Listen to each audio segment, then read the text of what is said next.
Shyam steel flexi strong TMT बार, ये strong के साथ फ्लेक्सिबल भी है। आपदा मुसीबत कोई भी आए, ये घर को अटूट बनाए। जब टीएमटी फ्लेक्सी स्ट्रॉन्ग तो घर रहे हमेशा के लिए स्ट्रॉन्ग। পরে এক মানুষ আগে, কারণ আগে মানুষকে মানুষ হতে হয়।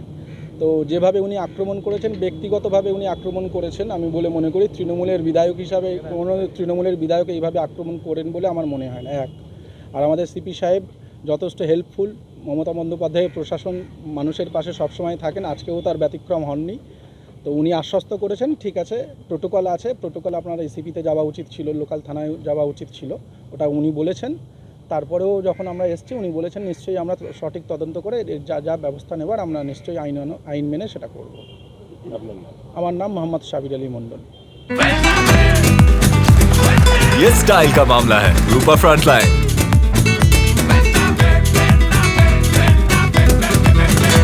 দেখুন, গত 4 এপ্রিল বিধাননগর কর্পোরেশনের 3 নম্বর ওয়ার্ডের অর্থাৎ নারায়ণপুর অঞ্চলে তাপস চট্টোপাধ্যায় নিউ টাউনের বিধায়ক, উনি বক্তব্য রাখতে গিয়ে মানে অকথ্য ভাষায় মুসলমানদের উনি অ্যাটাক করেছেন, সংখ্যালঘু মুসলিমদের। যেখানে ভারতবর্ষব্যাপী কেন্দ্রীয় সরকার মোদী সরকারের নেতৃত্বে সংখ্যালঘুদের উপরে, শুধু মুসলিম নয়, শিডিউল কাস্ট শিডিউল ট্রাইব সমস্ত সংখ্যালঘুদের উপরে যেভাবে অত্যাচারের খাড়া নেমে আসছে, ঠিক সেই সময় দাঁড়িয়ে পশ্চিমবাংলার মুখ্যমন্ত্রী সংখ্যালঘু মুসলিম খ্রিস্টান আদিবাসী সবাইকে নিয়ে এগিয়ে দেওয়ার যে প্রচেষ্টা, তার উপরে প্রত্যাঘাত করেছেন তাপস চট্টোপাধ্যায়। কেমন প্রত্যাঘাত করেছেন?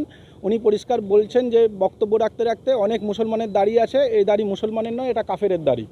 এবং উনি বলছেন যে আমি বক্তব্য রাখবো, কবর থেকে মানুষ উঠে আসবে।